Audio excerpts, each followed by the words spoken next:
The United States is conducting an operation to eliminate the threat of Iran's short-range ballistic missiles and the threat posed by their Navy, particularly to naval assets.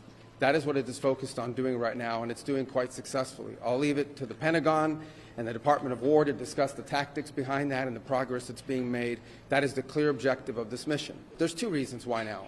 The first is it was abundantly clear that if Iran came under attack by anyone, the United States or Israel or anyone, they were going to respond and respond against the United States. The orders had been delegated down to the field commanders. It was automatic, and in fact, it bared to be true because, in fact, within an hour of the initial attack on the leadership compound, the missile forces in the south and in the north, for that matter, had already been activated to launch. In fact, those had already been pre-positioned.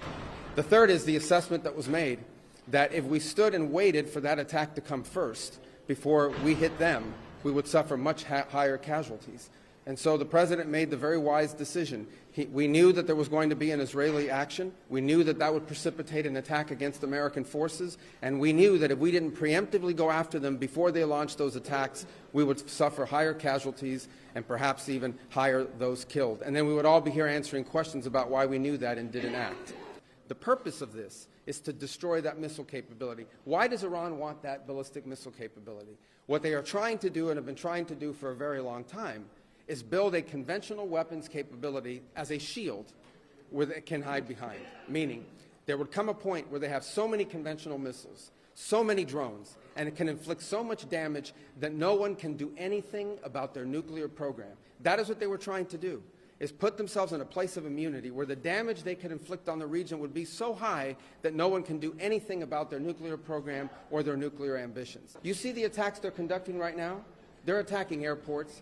They're attacking hotels. They're hitting not just military bases. They're attacking our embassies directly. They're attacking facilities that have nothing to do with war or with military. And that's a weakened Iran. That's in Iran despite years of sanction. Imagine a year from now or a year and a half from now the capabilities they would have to inflict damage on us. It's an unacceptable risk, especially in the hands of a regime that's run by radical clerics. The Ayatollah was a radical cleric. That entire regime is led by radical clerics who don't make geopolitical decisions. So that was the purpose for what this operation is all about. That's what it's focused on. As the President said earlier today, it is on or ahead of schedule. I will defer to the Department of War to discuss the progress being made at a tactical level, but it was the right decision and an important decision for the safety and security of the world.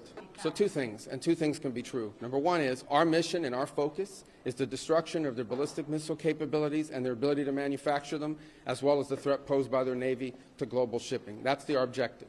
That said, we would not mind, we would not be heartbroken, and we hope that the Iranian people can overthrow this government and establish a new future for that country. We would love for that to be possible.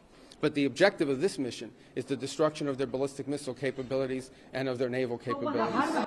I've seen those reports. I would refer you, not because I'm not trying to answer your question, but I don't want to get it wrong. The Department of War would be investigating that if that was our strike, and I would refer your question to them, and I'll make sure they're aware that you have that question. But we'd like to know. Well, clearly, the United States would not deliberately target a school. Our objectives are missiles, both the ability to manufacture them and the ability to launch them, and the one-way attract drones. That would be our focus, and that's what we would be focused on. We would have no interest and, frankly, no incentive to target civilian infrastructure. The Iranians are, on the other hand, targeting civilian infrastructure. You guys have seen it. I'm sure you've seen it. They're hitting hotels. They're hitting embassies. They're hitting airports. They're hitting oil infrastructure.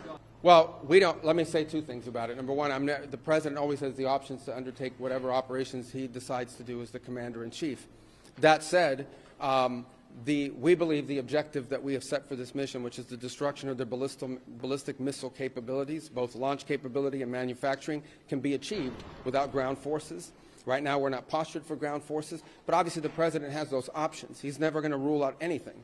But right now, our focus is on the destruction of their ballistic missile launchers, their ballistic missile stockpiles, and their ballistic missile manufacturing capability, as well as their one-way attract drones and their Navy, because of the threat it poses to global shipping. They're suffering a tremendous amount of damage.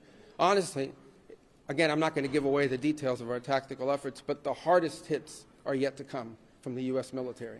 The next phase will be even more punishing on Iran than it is right now. Someone was screaming, how long will it take? I don't know how long it'll take. We have objectives. We will do this as long as it takes to achieve those objectives, and we will achieve those objectives. The world will be a safer place when we're done with this operation. All right? Thank you, guys. Thank you.